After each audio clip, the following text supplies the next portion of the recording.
34 defensive magic equipment. मुझे बस अभी कुछ देर पहले ही एक मिशन दिया गया है और ये मिशन सबसे आसान मिशन में से एक है। यहाँ पर स्कूल से टोटल 100 मैजिशियंस आए हैं, है ना?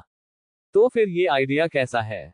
अगर तुम पांचों में से कोई भी ग्रुप या फिर पूरे 100 स्टूडेंट्स में से कोई भी एक स्टूडेंट इस मिशन को कंप्लीट करने में कामयाब हो जाता है, तो फिर तुम सब प्रैक्टिकल एग्जामिनेशन में पास कर दिए जाओगे और तुम सभी को ए ग्रेड भी दे दिए जाएंगे। मिस्टर सूर्यांश अपनी पूरी बात कर पाते उसके पहले ही पूरे प्लाजा में हलचल मच गई और जो लोग सबसे ज्यादा एक्साइटेड और डरे हुए थे वो थे स्टारलाइट मैजिक स्कूल के 100 नए मैजिशियंस। आखिर उनका फ्यूचर इस प्रैक्टिकल पर ही टिका हुआ था। उन्होंने अपने बड़े भाई बहनों से और स्कूल के सीनियर से प्रैक्टिकल एग्जामिनेशन के बारे में पूछा था, लेकिन तब तो किसी ने भी ये नहीं कहा था कि उन्हें एक मिशन पूरा करना होगा। सबने तो बस यही कहा था कि उन्हें बस 2 महीने इस स्टेशन में बिताने थे और कोशिश करना था कि वो हमेशा इंस्ट्रक्टर्स की गुड बुक्स में रहे और वो पास हो जाएंगे। इतना करने से उन्हें आसानी से बी ग्रेड तो मिल ही जाता और ज्यादा चापलूसी करने वाले स्टूडेंट्स को ए ग्रेड मिल जाता। लेकिन यहाँ तो सीन कुछ और ही निकला। अब ये कौन सी नई बला थी? स्टूडेंट्स ने पहले ऐसा कभी नहीं सुना था कि प्रैक्टिकल एग्जामिनेशन पास करने के लिए उन्हें मिशन पूरा करना होगा। स्टूडेंट्स अपने मन में सोचने लगे, वैसे भी मिशन तो सिर्फ स्पेशल ट्रेनिंग वाले मेट स्कॉट करते हैं, है ना? जो बहुत पावरफुल होते हैं, जिन्हें इसके लिए इनाम दिए जाते हैं। प्लाजा में जो हंटर्स खड़े थे उन्हें भी अपने बॉस की बातों पर भरोसा नहीं हो रहा था। आखिर वो उस स्टेशन में इतने सालों से काम कर रहे थे, लेकिन आज तक ऐसा कुछ भी नहीं हुआ था। वो सभी सोच रहे थे कि आखिर उनके बॉस ऐसा कैसे कर सकते हैं, इन नए स्टूडेंट्स को एक मिशन पर भेजना, वो भी इस स्टेशन का मिशन जो हमेशा ही बेहद खतरनाक और जानलेवा होता है। आखिर मिस्टर सूर्यांश के दिमाग में चल क्या रहा था? वो आखिर करना क्या चाहते थे? ये तो पागलपन था। यहाँ तक कि बड़े बड़े ट्रेंड मेज हंटिंग स्क्वाड्स भी ऐसे मिशन पूरे नहीं कर पाते थे, और यह अब कल के पैदा हुए बच्चे जिन्हें अभी मैजिक को अच्छे से इस्तेमाल करना भी नहीं आता, वो ये मिशन पूरा करेंगे। लेकिन अगर हम में से कोई भी इस मिशन को पूरा नहीं कर पाया तो? विराट जो लाइन में सबसे आगे खड़ा था, उसने पूछा।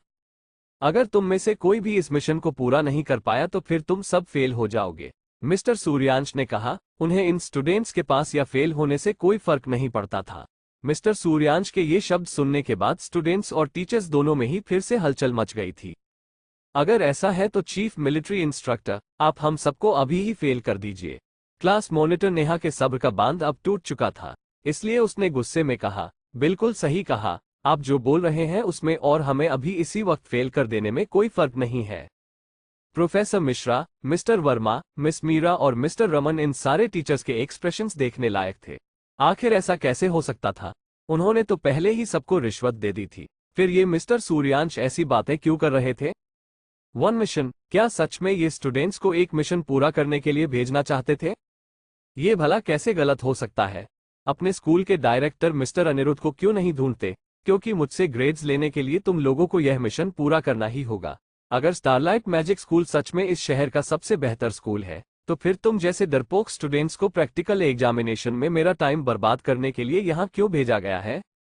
अगर तुम लोग यहाँ अपना टाइम वेस्ट करने ही आए हो, तो इससे बेहतर है कि अपने स्कूल वापस जाकर अपनी मैजिक बुक्स पढ़ो। हमें रिश्वत देने का क्या मतलब है? इससे बेहतर तो तुम लोग स्टेशन में आते ही नहीं, जहाँ चारों तरफ खतरा है। मिस्टर सूर्यांश की टोन अब बहुत सीरियस हो गई थी। कुछ देर पहले तो वो इतने शांत और मजाकिया लग रहे थे, फिर एकदम से इतने गुस्से वाले कैसे हो गए? डरपोक स्टूडेंट्स को टाइम बर्बाद करने क्यों भेजा है?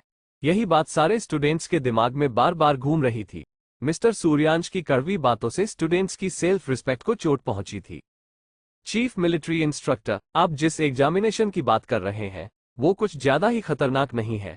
जितना मुझे पता है कि ऐसे मिशन पूरे करने के लिए स्पेशली ट्रेन्ड मेट स्क्वाड्स को भेजा जाता है, जो कम से कम 3 या 5 साल यही काम कर रहे हैं। ये तो अभी बच्चे हैं, मैजिकल बीस्ट के टीचर मिस्टर वर्मा ने हिचकिचाते हुए कहा। अगर बच्चे हैं तो फिर आप इन्हें यहाँ क्यों लाए? ये टोटल 100 मैजिशियंस हैं और इतना आसान सा मिशन भी पूरा नहीं कर सकते। तो मुझे शर्म आती है कहने में कि आप टीचर्स ने इतने बकवास मैजिशियंस को ट्रेनिंग दी है। क्या यह आपके एलीट स्टूडेंट्स हैं? चीफ मिलिट्री इंस्ट्रक्टर ने उन्हें ताना मारते हुए कहा। जैसे ही मिस्टर वर्मा ने यह बात सुनी, उनका चेहरा शर्म से नीचे झुक गया। आखिर इस इंस्ट्रक्टर का दिमाग खराब हो गया था क्या? पहले तो इसने स्टूडेंट को इतना मुश्किल मिशन दिया और अब ये स्टारलाइट मैजिक स्कूल के टीचर से भी इतनी बदतमीजी से बात कर रहा है। नॉर्मली जो स्क्वाड या फिर जो इंसान ऐसे मिशन पूरा करते हैं, मैं खुद उन्हें इनाम देता हूँ। इतना ही नहीं, ये इनाम होता है एक defensive magic equipment, mister Suryansh ने आगे बताते हुए कहा। जैसे ही सबने डिफेंसिव मैजिक इक्विपमेंट सुना, सब एक्साइटेड हो गए। यहां तक कि प्लाजा में जो हंटर्स थे वो भी ये सुनकर एक्साइटेड हो गए थे। शीट, इस मिशन का इनाम डिफेंसिव मैजिक इक्विपमेंट है। बॉस सूर्यांश, आप ही क्या कर रहे हैं? आप ऐसा मत कीजिए। इन बेवकूफ बच्चों की जगह हमें ये मिशन दीजिए। हम वादा करते हैं ये मिशन हम अच्छे से पूरा करेंगे। हाँ बॉस, हमें भी इस डिफेंसिव मैजिक इक्विपमेंट की जरूरत है। ऐसा जान बचाने वाला टूल तो सिर्फ हमें ही दिया जाना चाहिए। हमें भी मौका दीजिए इन स्टूडेंट से कंपटीशन करने का। हमें भी डिफेंसिव मैजिक इक्विपमेंट चाहिए। कुछ ही देर में ये खबर पूरे स्टेशन में फैल गई थी और प्लाजा के बाहर के हंटर्स भी जोर जोर से चिल्लाकर डिफेंसिव मैजिक इक्विपमेंट की मांग कर रहे थे। मैजिक इक्विपमेंट ऐसी चीज थी जो एक मैजिशियन के सोल से जुड़ सकती थी और फिर वो मैजिशियन कभी भी उसे बुलाकर पहन सकता था। उसे इन्हें हमेशा साथ लेकर चलने की जरूरत नहीं थी। एक्टिवेट करने के बाद ये मैजिक इक्विपमेंट ऐसे हथियार बन जाते थे जिससे मैजिशियंस को बैटल्स में मदद मिलती थी। ये बिल्कुल उस मैजिक बूट की तरह थे जो वो टकला दुकान वाला बेच रहा था। जब भी कोई मैजिशियन उन बूट्स को पहनकर उन्हें एक्टिवेट करता तो उसकी बॉडी की स्पीड कई गुना बढ़ जाती और साथ ही साथ अगर उसके सामने कोई ऐसा मैजिकस बीस्ट भी आ जाता जिसको हराना नामुमकिन था, तो उस समय वो इन मैजिक बूट्स की मदद से अपनी जान बचाकर भाग भी सकता था। इसके अलावा अगर कोई मैजिशियन बैटल के वक्त इन बूट्स को पहनता तो न सिर्फ उसकी स्पीड बढ़ती बल्कि साथ ही साथ उसकी कॉम्बैट पावर भी कई गुना बढ़ जाती। डिफेंसिव मैजिक इक्विपमेंट इससे थोड़ा अलग था। मैजिकल बीस्ट के अटैक से बचने के लिए इस तरह का इक्विपमेंट सबसे ज्यादा कारगर था। ये एक खास तरह का मैजिक इक्विपमेंट था जो बैटल के वक्त ऑटोमेटिकली शील्ड या आर्मर में बदल जाता था। हालांकि मैजिक इक्विपमेंट की कीमत स्टारडस्ट मैजिक टूल जितनी ज्यादा नहीं थी, लेकिन उन हंटर्स के लिए जो रोज अपनी जान दांव पर लगाते थे उनके लिए तो ये किसी दैवीय शक्ति से कम नहीं थे। आखिर जिंदगी से ज्यादा जरूरी कुछ नहीं होता। शिट, ये कितना कूल है। जितना मुझे पता है एक डिफेंसिव मैजिक इक्विपमेंट की कीमत लाखों में होती है। इसलिए तो ये हंटर्स मिस्टर सूर्यांश की बात सुनकर पागल हो गए हैं। आरव ने मन ही मन सोचा। देखो तो कैसे दिन आ गए हैं। लाखों की चीज इन दूध पीते बच्चों के मिशन का इनाम बन गया है। असली सवाल तो ये है कि क्या ये स्टूडेंट्स इस इनाम को हासिल भी कर सकते हैं। तुमने सही कहा, ऐसे मिशन सच में बहुत मुश्किल होते हैं। यहां तक कि हंटर स्कॉट भी कभी कभी ऐसे मिशंस में मारे जाते हैं। आरव को अब भी मैजिक इक्विपमेंट के बारे में ज्यादा कुछ नहीं पता था, लेकिन अगर कोई उसे मैजिक इक्विपमेंट के बारे में समझाए तो वो अच्छे से समझ जाता था कि कौन सा कितना ज्यादा कीमती है। आरव ने वहां खड़े गार्ड की बातें सुन ली थी और वो समझ गया था कि सबसे कॉमन मैजिक इक्विपमेंट भी लाखों रुपए में ही आते हैं। मैंने तो आज तक इतने पैसे अपने सपने में भी नहीं देखे हैं। मुझे अब बस कुछ भी करके ये मिशन पूरा करना है और वो डिफेंसिव मैजिक इक्विपमेंट इनाम में जीतना है। आरव ने अब ये बात अपने मन में ठान ली थी। स्टूडेंट्स को स्नोई पिक माउंटेन स्टेशन आए करीब 10 दिन बीत चुके थे और उनका प्रैक्टिकल भी शुरू हो चुका था। जंगल के बीचों बीच एक पहाड़ी रास्ते पर 20 स्टूडेंट्स का स्क्वाड स्टारलाइट मैजिक स्कूल की यूनिफॉर्म पहनकर एक छोटी सी पहाड़ी के पास खड़े हुए थे और वो बहुत परेशान नजर आ रहे थे।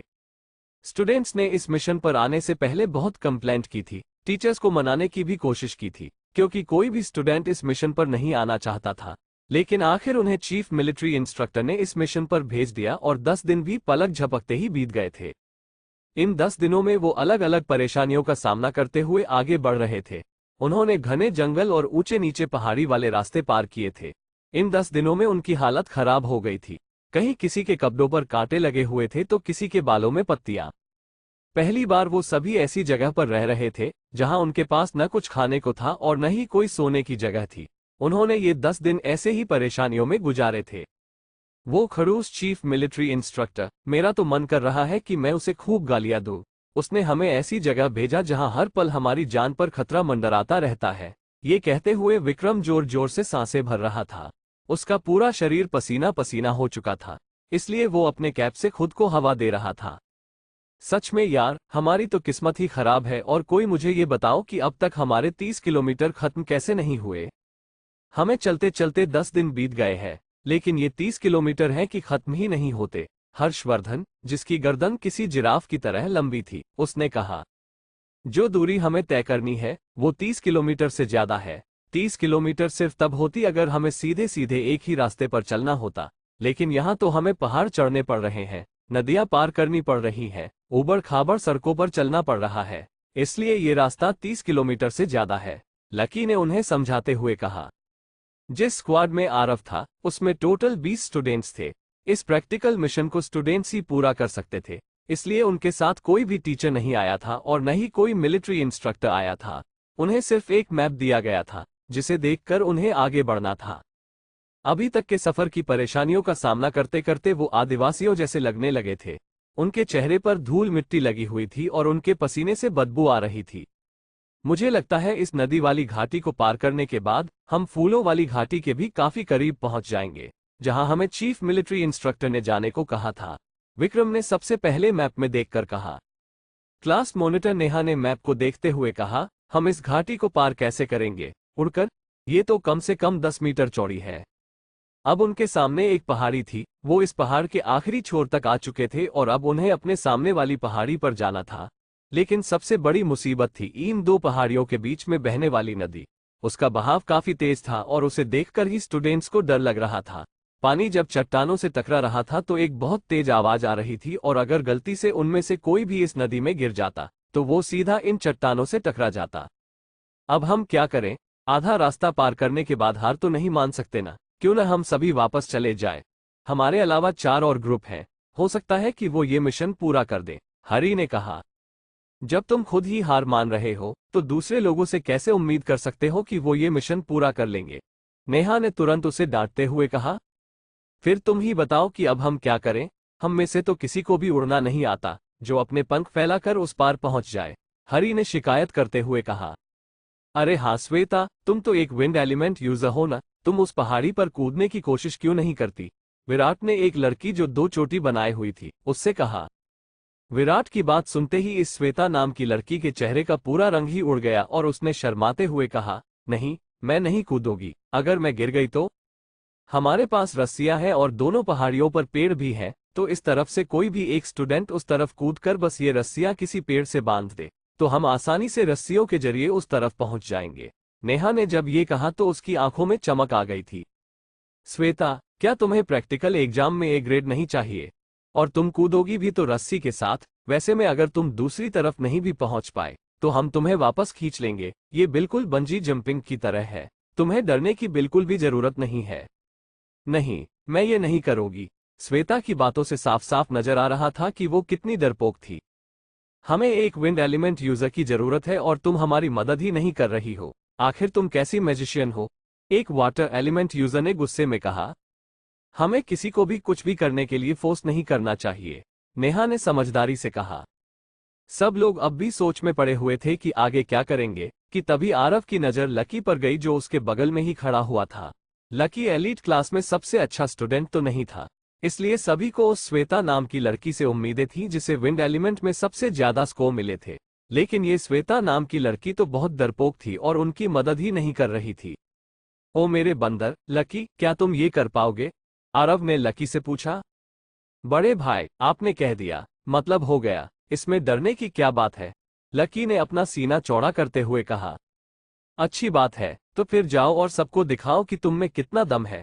लकी खड़ा हुआ और नेहा, विराट और हरी से बोला, मेरी कमर में रस्सी बांधो, मैं ये करने को तैयार हूँ। हरी और विराट के चेहरे से यह साफ समझ में आ रहा था कि वो लकी को एक मामूली स्टूडेंट ही समझते थे। आखिर समझते भी क्यों न, एलीट क्लास में आने के बाद उसके ग्रेड एवरेज ही थे।